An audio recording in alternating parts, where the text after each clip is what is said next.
New Thinking Aloud is presented by the California Institute for Human Science, Mind, Body, Spirit University, a leader in fully accredited in-person and online U.S. college degree programs in the topics we cover here. Visit their website at cihs.edu.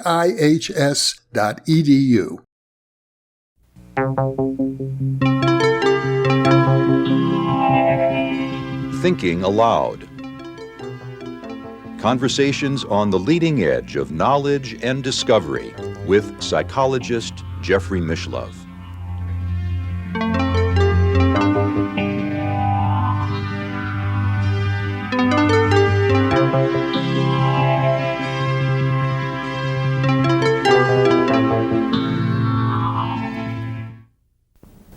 Hello and welcome. Today we're going to be looking at psychic experience in everyday life. My guest is Dr. Helen Palmer, a psychologist and member of the faculty at John F. Kennedy University, and also the founder and director of the Center for the Investigation and Training of Intuition. Helen, welcome to the program. Hello, Jeff. It's a pleasure to have you back again. Thank you. You know, many mystics, many parapsychologists, psychic teachers all say that everybody really has psychic potentials. And yet most people only experience consciously being psychic on rare occasions, not all the time. It's kind of a mystery, isn't it? Well, many people experience an opening into psychism, a realm of information that just is not available to the thinking self in an extraordinary moment where they either come under pressure or they come into some state of grace. And so they're moved into a kind of point of view that is not a usual one. Mm-hmm. And many of the rest of us were not so graced by a higher experience at the beginning, but found a great deal of unusual perception, an unusual form of knowing in the middle of extraordinary moments that might be called neurotic. And I think that that's a very common experience that people have, but they don't realize that a great deal of the source of their own information is not from their linear or their thinking self, but is actually from other parts of themselves that are equally intelligent, but not thinking, not the thinking self. You seem to be saying that if we could reflect on the shifts of attention that we have during the day in our stream of consciousness, we might discover quite a bit of psychic activity going on that we're just unconscious of. Yes, and yet in a way everything depends on it, because our whole style of life depends on these kinds of shifts, or as you call them, slants of attention, that are particular to individuals and which we might call neurotic or unfinished from early childhood. They're kind of points of view that we get attached to, and we don't realize that there are extraordinary kinds of perception that support those points of view. For example, a child who has been traumatized, a frightened child, can become extraordinarily sensitive to the potential of anger in other people without realizing that they are focusing and recognizing through their body and through their inner mind the kind of aggressive possibilities in adults for protective reasons. And a child, kind of an opposite situation, just to give an example, a child who is dearly loved may learn how to tap into the available affection in people, how to keep the available love flowing in their direction, usually by merging with the wishes of others, knowing how to please, being very sensitive to minute changes in temperament in adults. And these are actual psychic potentials that can get way over the line of linear thinking without the individual realizing that they're doing something unusual. You're reminding me of the story of the great Dutch psychic Gerard Croiset, who was hit on the head by a rock as a child and fell into some water, nearly drowned. And thereafter, much of his career, he died recently, but much of his career was devoted to being able to locate the bodies of missing children who had drowned.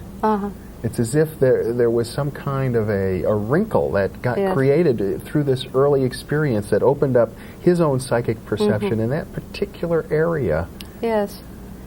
Yes, I think if we could do some expert plumbing and focus our attention deeply into our own neurotic functioning, we would find there a kind of a wellspring of particular ways in which we use our attention in order to derive the information that supports our point of view. And it's often the case that if the undercurrent is ready to have an opening, a psychic experience of some kind, then there's a kind of collusion between the unconscious that wants to express itself, the psychic potential that is lying dormant, that wants to come forward, and so it will instigate a situation for the individual to experience, like the example of your Dutch psychic. Or in my experience, I placed myself, without realizing it, in a very frightening set of circumstances that went on for a number of years. And in the midst of those experiences, a great deal of truly psychic information came forward, but it was so embedded in the context of my survival that I didn't realize I was trying to access a really important part of myself. And I think that we engineer circumstances, so to speak, so that we can recognize our own potential in a conscious way, and then it becomes a conscious ability and used very specifically rather than in a kind of unconscious and repetitive way. This is an important insight, I think, that you have, because what you're suggesting is that what we normally call neuroses or psychological problems of one sort or another are really an effort from the deeper layers of the psyche to achieve freedom or psychic liberation of some sense. We put ourselves under stress in order to create psychic openings. Yes. There are always stories, and I've actually interviewed several people who have been under objectively dire circumstances for prolonged periods and had unusual experiences during the time that they were under pressure. These were concentration camp victims during the Second World War, camp survivors. And their powers, both healing powers, self-healing, and sometimes able to affect other people who were ill, transferred healing, and definite precognitions of the events that would befall their group that were helpful to the survival of their small group in the camps. Those experiences are not that unusual when ordinary people like ourselves are put under extraordinary circumstances. We always have the example of the mother who in an extreme case lifts the car off the child, finding in some resource in herself to affect the situation. And in a very smaller way, in a reduced way, I think we do that all the time. We need to put ourselves into some sort of circumstance where we have to resort to a part of ourself that we're not usually used to dealing with.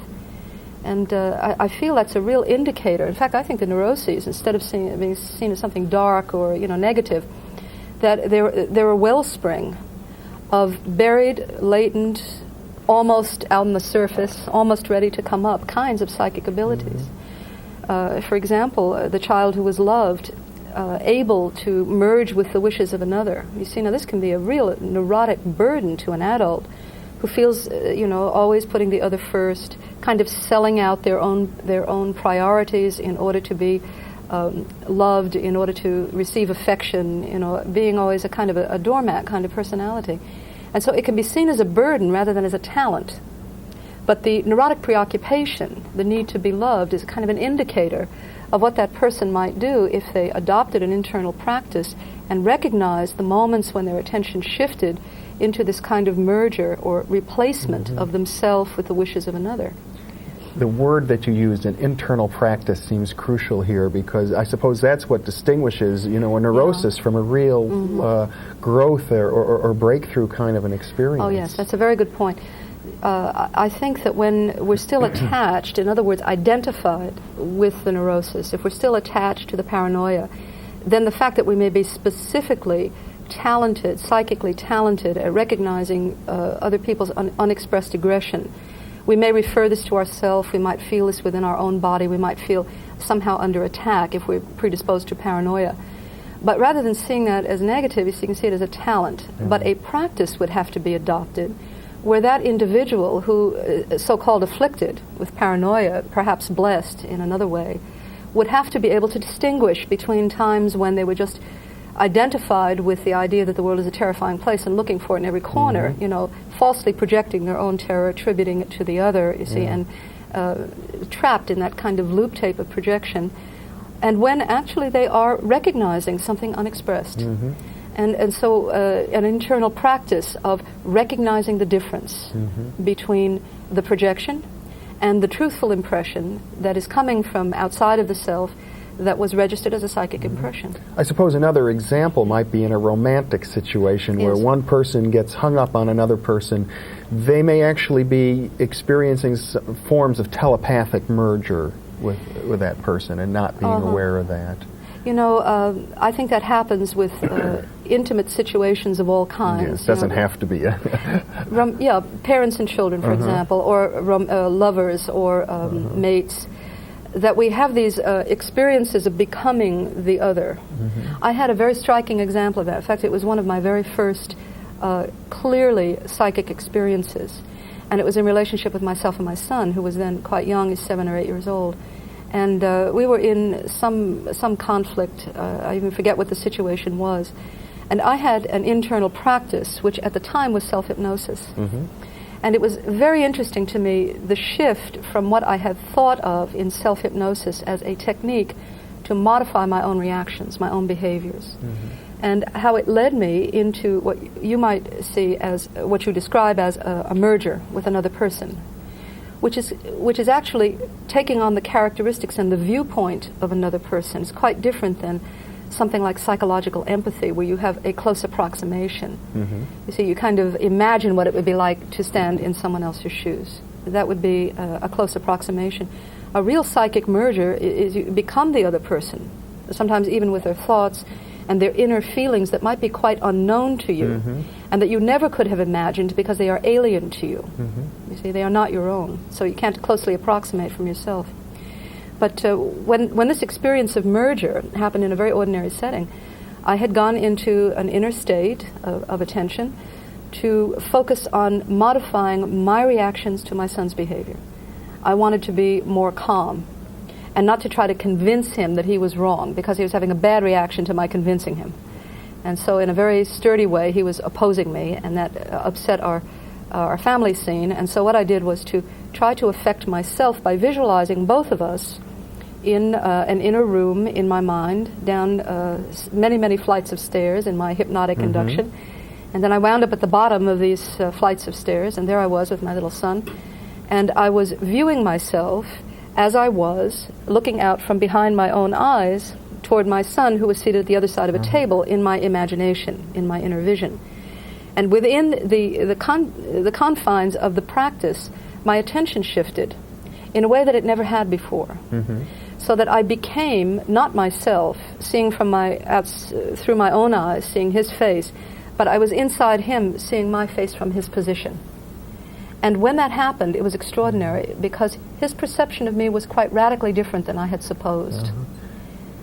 That would seem to me almost, one of the key experiences of anybody who is developing psychic abilities, is seeing yourself through the eyes of another. It must be one of the most frightening things, and I would imagine one of the reasons why so many people are afraid of ESP, or would rather deny that it even existed. You know, I agree with that. That is a specific practice, actually, that I did for many years, seeing myself through other people's vision, and sometimes with great shock and surprise at the discrepancy between what I thought I would observe and what I actually observed when I was in the altered state. It was now, you see, I don't get freaked out by things like that. My interest draws me into that. I'd rather know than not know. So, but I suppose for many people, that it's not that the experience is so bad, but it's the fear of it. Oh yeah. Well, altering your awareness is you can't be too attached to this simple reality, and there are many versions of reality. And the psychic world actually is kind of a lightweight version. There are many spiritual realms that are far superior than the psychic realm. But the psychic realm has an interesting relationship, really, to the stable personality. And often the stable personality does get a little upset if you start having perceptions that are not agreeable to what you would like. And that really is the truth. The psychic world does open up a range of accurate perceptions that are alien and even contrary with what you would like to see. What you're saying reminds me of an interview I did with Arthur Clarke, the science fiction writer, who once said he doesn't believe in ESP because he doesn't want anyone else to read his mind. Well, the game is up, you know. The spiritual teachings are out, and on any metaphysical bookstore shelf you can see wonderful volumes of how to alter your attention and how to enter other states of awareness. So the game is up, you know, and you must be disciplined in your willingness to undertake an internal practice and to follow it, and the willingness to risk what comes out at the other end. Now, when you use the term internal practice, you referred to the self-hypnosis work that you were doing. Yes, that was my beginning. But I gather internal practice can mean many different things. Oh, yes. Let me say one other thing in reference to people's kind of tension around getting into an altered state and seeing something that may not agree with their personality. There's a very popular parapsychological, I guess it's a theory, a psychological theory, that's called the social masking theory. And I absolutely agree with this. In childhood, you know, we build certain defenses that keep us unique and keep us operating. And we would rather not know the information that our defenses keep out. And we really want to believe what our perceptions, however distorted, however defended, we really want to believe that what we see is the truth. But it's extremely distorted, and it's very modified in order to keep the personality feeling secure, and we need those defenses. And this is always the case. Always the case, unless you're a saint. It's always the case, but for me it certainly was the case. And when you start altering your perception to see the discrepancy in the altered state between that reality, you see, which is a lot broader and has a much different point of view than your own finite view of things, it brings up the specter of all of the possibility that what we suspected in our early childhood was so, that at times we weren't loved, and that a great deal of our perceptions were distorted in order to keep us feeling more secure. And we can't stand it. So we close the door and become afraid of altering our own awareness and become very afraid of those people who do. So the psychic person, or this, you know, the intuitively inclined person, comes in for a great deal of speculation and projection from those individuals who are afraid, you see, of what they might see about themselves, their own unconscious material. And you see, if you're going to really pursue an inner practice, which is your real question, the first thing is, as soon as you modify your awareness, you've taken away the guard of defenses. So the first thing that floods out is buried unconscious material. You see, and in a way, the practices are very safe because they're modified and they're gradated in difficulty, so you don't get flooded with But usually, if you say it's subconscious material, undoubtedly it must have a lot of libido, sexual, aggressive drives, which are the very things, according to Freud, that we want to hide the most. But when you're in a state, let's say, of inner vision, you've taken down the guard of the thinking self and its defenses, like projection and denial and, you know, the various defenses that we have. And you're in a state where any old thing can shoot out from your unconscious and be revealed to you through the state of vision, for example. So it's a tricky state because you're unguarded. And I have to say, I've seen things about my own unconscious aggressions and my own sexuality that would turn most people blue, frankly. You see, because they can't stand that this might be part of one's own nature. I suppose the only ultimate saving grace is that everybody has it. Oh, yes. And it's only a question of time until the neurosis and its defenses become thin enough or limiting enough that we either rebel against it, you see, because we know it's limiting and we're inspired to get rid of it, or, again, a collusion perhaps from the unconscious to engineer a situation that becomes more than what we can tolerate with the defenses, and so they become explosive. And then, sure enough, intuition and its abilities come forward.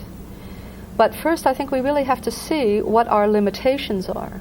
Because as soon as you see a bigger picture, like in an altered state, and then you recognize the limitations of one's own point of view, it can be very depressing. And aren't the inner practices, the inner disciplines, somehow a bridge between, you know, the limitations of the small self and the possibilities of the large self that we see? And, you know, again, the inner practices, there's no big deal about it. They're just simply how to learn to modify your own inner attention and how to be able to stay aware, to stay constantly aware of the very subtle impressions that are there all the time, but that we never really have quite sharp enough attention or interest to gather, to pay attention to. So these images and these senses of things, they're there all the time. And, they're happening to you and to me right this moment. But we happen to be focused in a conversation. We're not paying attention to that realm. So if we shifted our attention and we went into an inner vision or an inner sense of things, the two dominant forms of intuitive connection between people and nature and God, we would immediately find that we do have impressions about each other, about God, about nature, about whatever object you're focusing on. I had the experience of listening to a tape of yours while I was driving in my car, and you were talking about this subject, about how our attention tends to slip. And I discovered while listening to you that I had blanked out for a moment. And then I thought, well, what was she talking about? Oh, yes, she was talking about how the mind tends to merge with another person at certain moments. And then I realized, oh, that's what I had done just then. And I guess it's that subtlety of, for example, noticing when you lose consciousness, maybe for a second or two in the middle of another conversation, that there's something going on there. Yes, you can also just be blanked out. I mean, you could just be inattentive. That's also a possibility. But what you're really suggesting, I think, is that often we shift into a moment of merger and are inclined to disremember the connection back into the thinking self, and then we may operate from that source of information thinking that we thought it up, believing that it came from an intellectual source. And that I think happens a great deal of time, many times during the day. Well, our culture certainly supports us in denying our intuitive faculties. Well, and I think our culture in some ways shows that, because we're very individualistic. And we need to support the idea of individualism because we're competitive. And the idea, that somehow if I win, nobody else loses, or that my win doesn't affect other people in some way, though I may not be thinking about them, that somehow my direct action is particular to me and doesn't affect anyone else. You see, as soon as you move into an intuitive realm where you realize the degree of actual mergence between individuals who think of themselves as separated, you see, it's shocking. Because if I injure myself, the other guy gets it too. If I boost myself at someone else's expense, I also suffer from that, though I may not know it. You see, and in the merged state, you're immediately aware of those things. And the role of these inner practices, I guess, is to tease these things out, to somehow become aware of these little subtle currents that are sort of in the backdrop of our lives.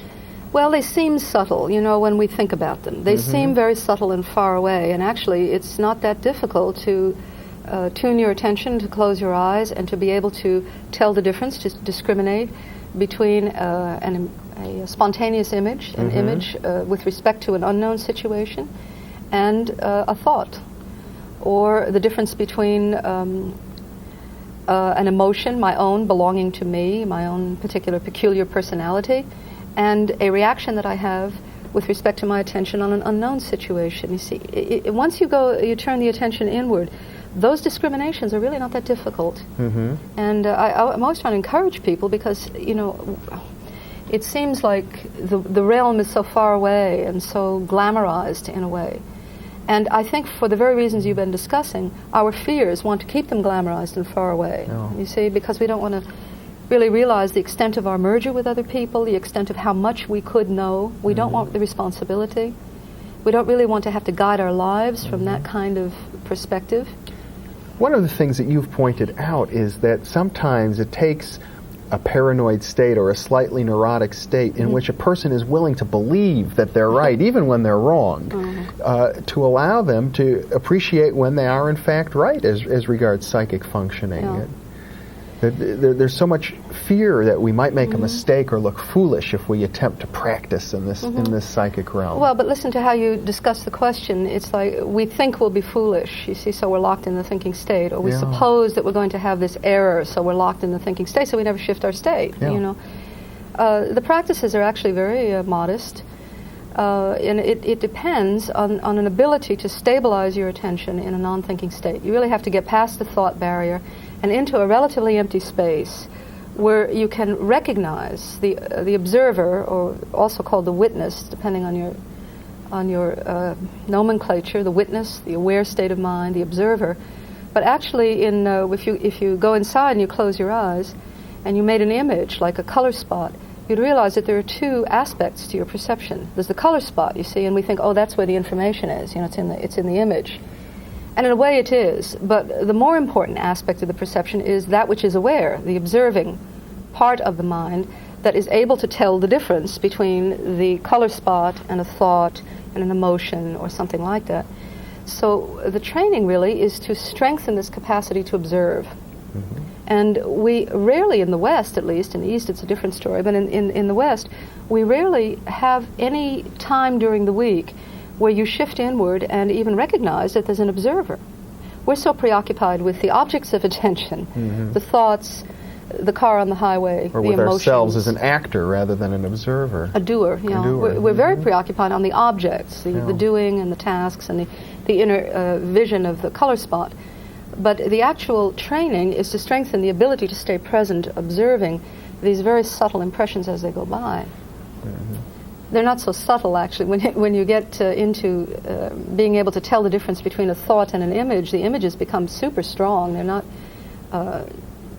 intangible or weak. You know, they can become as strong as billboards inside. So like you're really dealing with very, very subtle objects of attention, like imagination objects, very subtle, but they are as describable as furniture in a room. In effect, what you seem to be saying then, to get back to the mystery which we described at the beginning of our interview, is that the real essential difference between an average, supposedly non-psychic individual and an individual who is using their psychic capacities, their intuitive capacities daily, is this capacity for self-observation. That's really all it is. You know, after the so-called opening that I had, where I recognized that I could merge my observing state of mind with inner images of unknown situations, you know, like a distant part of the world, for example, or a person whom I haven't met, that I could make an image, a symbol of that individual, and observe it and merge the observer with the image so that a small dream, a small set of spontaneous impressions would come with respect to this unknown situation. Well, I had been doing that for years, but I never realized there was any truth in it. I had never set up a test situation where I actually performed an internal practice of moving my attention around, trying to merge with an object, a vision, trying to separate, trying to engage, disengage. It's actually quite pedestrian, you know, like moving your hand forward and backward. But being able to see yourself do that really made all the difference. Yes. Helen, we're out of time. Oh, what a shame. We'll have to have you back again. Thank you so much for being with me. Okay. And thank you very much for being with us.